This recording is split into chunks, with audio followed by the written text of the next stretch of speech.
works, it's funny because 1978, I worked on the Dinner Party Project. And so I had an affinity, and, Judy kind of opened the doors for traditional women's work to be an art form. But because of, I'd almost say the backlash of having worked with her, I couldn't work with needlework for years. And then 5 years ago, my mother passed away. And she was an avid needleworker. She could knit a suit in 2 days. She would embroider all of our bedclothes. Our pillows were hand embroidered. All the tablecloths were handmade. And so it was something that I grew up with. And when she died, I was just, stricken with grief, as you can imagine. And I wandered into a yarn store looking for a piece of string. Why would I go there instead of a hardware store? I don't know. And practically threw myself into the knitting bins. It was just, the yarns were so beautiful. And for 9 months, as I grieved, I knitted scarves and ponchos like every other beginning knitting person. And at the end, I looked at the knitting and I thought, I like the structure of it. I like the idea that you have one simple thread and it makes this elaborate form. But if you cut it any place in that structure, the whole thing comes undone. And so it had a kind of vulnerability, and it really mirrored my philosophy about how we need to be treating each other. And so then I started making knitted work, and that's become all of my work.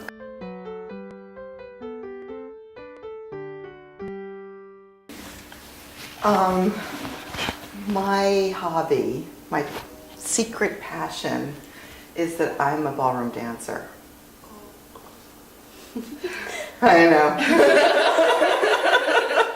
And I fell in love with the Viennese waltz.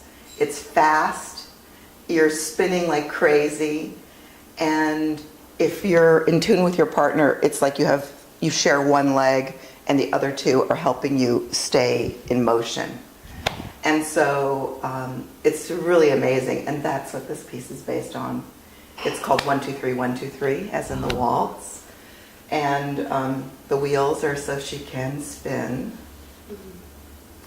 But the other part of it was, I'm really drawn to chandeliers. And I found, when I designed this piece, I knew I wanted an old crystal chandelier that was in disrepair. And I found this thing, and it's barely hanging together. It's a turn of the century Maria Theresa crystal chandelier that, if it was in good order, would probably be $10,000. But it's not going to ever work again. So it's not. And I love the idea that this dance that was developed at, a long time ago was somehow still alive in those of us who love to ballroom dance. And so the chandelier represents a time gone by. And at the same time, it's in a structure that's very contemporary.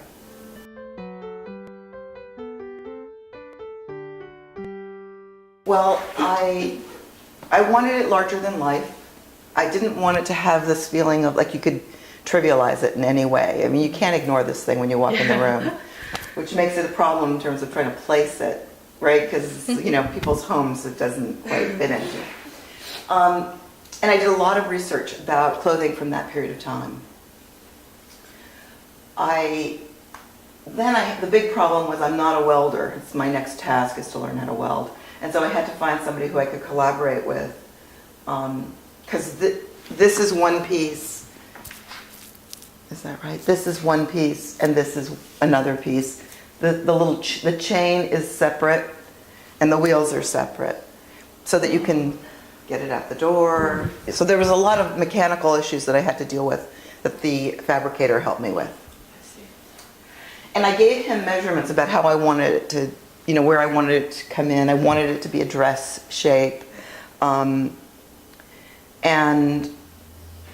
the funny thing about knitting for me is it's extremely intuitive.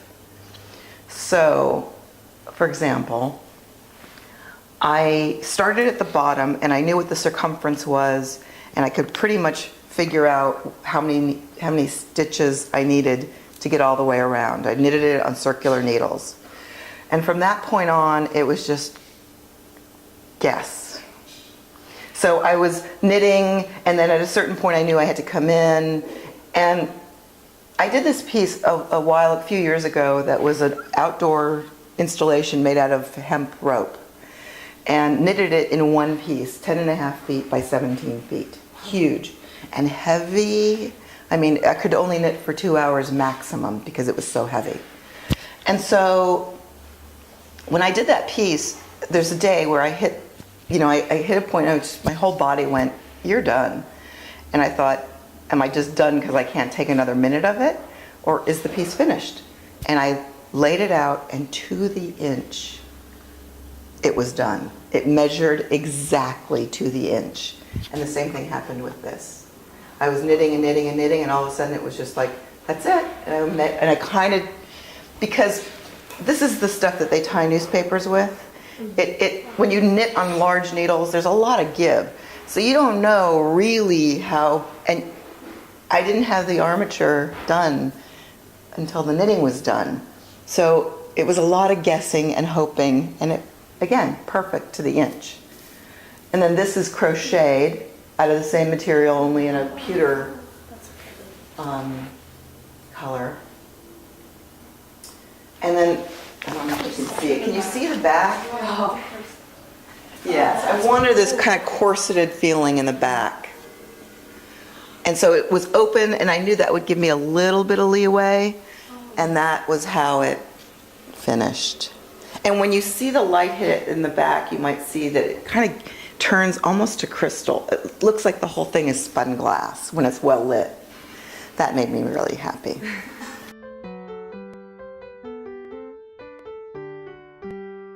Well, after knitting hemp twine and rope and killing myself, I thought, what's the lightest thing in the world? And one day my newspaper arrived, and I went, that. And so then I started doing research, and I figured out how to find the manufacturer, or at least the importer. And I started buying, you see those things over there? They're called, oh here. That's a cheese. And so my next piece is going to be, I'm going to do an installation knitting water. Oh. And people will walk in underneath. Oh, wow. And the water will be above you, made out of this same material, only in these beautiful blues. Oh, I see. That's so cool. So, but the next material I'm dying to work with is, did you guys go to camp? I did. Yeah. Okay, so you remember lanyards? Uh-huh. Oh. Well, I found out where to get large quantities of that lanyard material, and it comes in like glow in the dark, Ooh, cool. and it comes in mylar center with different color outs. So I haven't figured out what I'm going to do with it yet, but I cannot wait. And I've already tried knitting with it; it works just great.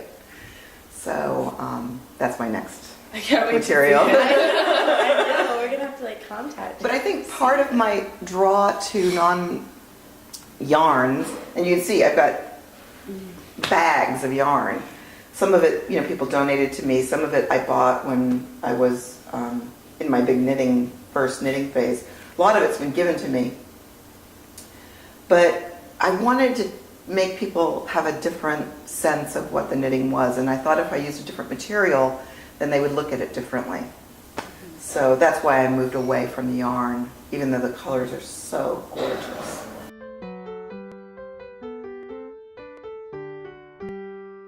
Well, so the vulnerability thing about the knitting also draws me to the Japanese rice paper. One of the things that, in my work that precedes my knitting work, I don't know if you guys saw it on the website, there was a lifeguard station, there were drawings. Those were done on Credit and Collections ledger paper. And what I loved about them was the project wasn't called an accounting, so that was perfect. But I also knew that it was not archival paper. And so over time, it would age. It would start to brown. It would do all kinds of weird things. And to me, paper often represents the skin. I'm very much interested in the language of the body because being a dancer, it's important to me. So the Japanese rice paper, which is it's like tissue paper, is so delicate and has that warmth, really felt like a skin to me. And I was interested in these pieces. I don't know if you can see it. They're cut. So all these little areas are removed. Oh, yeah. Same here. When they were lit properly, I don't have gallery lighting in here, these become like little dark lines. And so my new work, these were done around the same time as this piece. This is a piece that's in process, and it's a test. So some of this is still unfinished, right? The idea will be to take a pattern like this and cut it, a completely different pattern, out, so that you're actually going to have all of this disrupted. And the idea to be, I'm going to play with it, maybe a red paper beneath it. I want to play with layers, so that's where the drawings are going. I have this paper in 3 by I don't know how many yards, so I have a huge roll of it, and I want to do a big piece with all that kind of cutting and drawing at that level.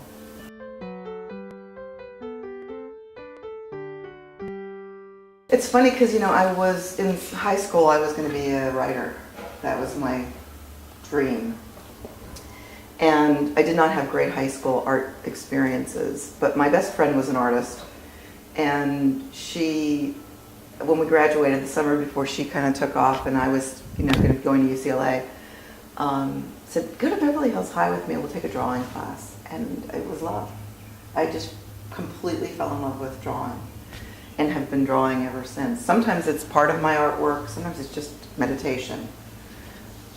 More recently, it's been a major part of my work because I love it. And I teach drawing, so I always think it's good to do what you teach. Yeah. Because it keeps your head in it.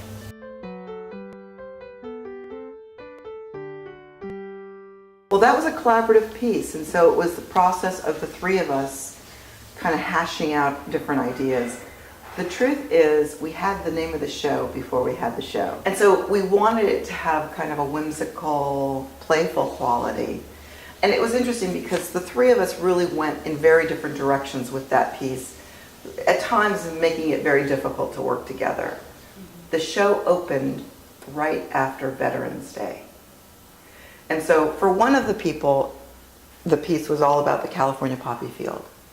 For another one, it was just about the materials. For me, we were opening on the day after Veterans Day. The poppy has been a symbol since World War I of vets who've fallen in war. And we're in a particular moment in time. To me, it was obvious it was about something deeper. And so for my part, the piece was really a memorial to all the people who've died in war. And when we lit it, and this is the thing I knew but they couldn't quite get, because we didn't install it until we installed it, right? So we were busy dyeing these coffee filters, making them into poppies. And when you dye coffee filters and you lay them on a table and there's a lot of light on them, they just glow. They're just so beautiful. But when you put them on nets and they block the light, it's a much more somber quality. And while it was whimsical and beautiful, it was also, people got really quiet underneath there.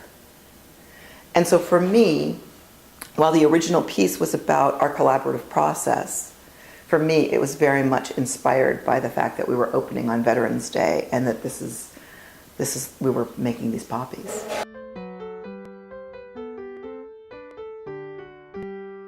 When I came out of graduate school, the mode was you went and spoke with galleries, they looked at your work, I had people who were interested, and then they said, okay, now go work for 10 or 15 years and let's see who you become.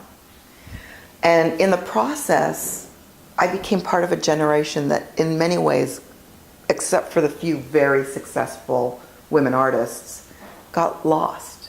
Because now they want people right out of graduate school.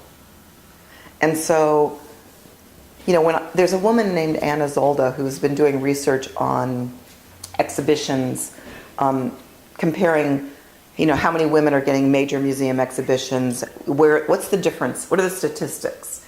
And even today, women artists, by and large, are being shown in community centers, in smaller galleries. They're not having catalogs made. They're not being included in major museum shows. It's still hard. And I feel, I think part of my dilemma is that I think I really found my voice when I started knitting. And that was just 5 years ago. I've been making work for 20 years or more. But it didn't really, this is my work. And the way it allows me to speak through these materials, it's the most authentic work I think I've ever made.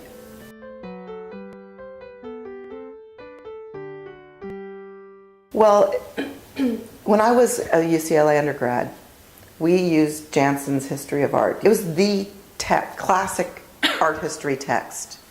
There was not one woman mentioned in the entire, how those art history books are like this? Huge. Mm-hmm. Not one woman artist mentioned. And when Janssen was asked, why are there no women artists in your text? He said, when women artists start making work that's worth it, that's good enough, I'll include them. Now, I was at undergrad, I graduated from UCLA in 1975. That's 30 years ago. Mm-hmm. It's not that long. Yeah. And so there's been a long way to go. Definitely things are better, much better. But it's, it's taken time.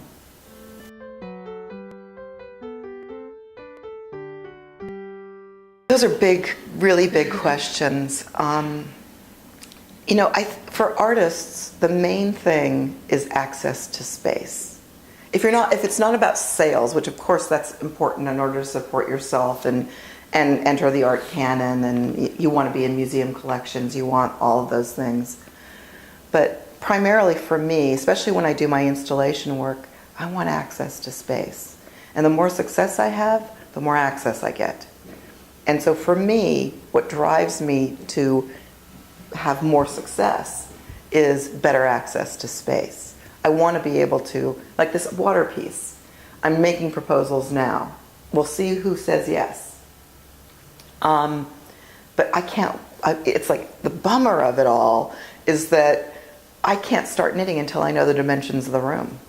And I am dying to start because I figured out how to do it. I figured out how to get the variations in color. I'm going to crochet over the top. It's going to be amazing. But I can't start. So for me, being able to make large installations requires greater and greater success. Now, I think part of what I want my work to do is to have people stop and have a sense of wonder and to be engaged separate from their regular life, either by the materials, by the substance of it, the weight of it all. But when you guys walked in and kind of went, oh, that's what I want. Mm-hmm. That's what I want. It's odd because I'm really drawn to work that is extremely intellectual. And yet my work is more philosophical than intellectual. And so it's sort of a funny thing for me. But I think I want people to get that philosophy. I want them to understand how fragile life is. I'm the child of Holocaust survivors. My parents have, their stories. And so I'm very aware of how delicate life is. And I want people to appreciate it, to gasp with joy for the love of life. And I think that's what I'm trying to do in my work.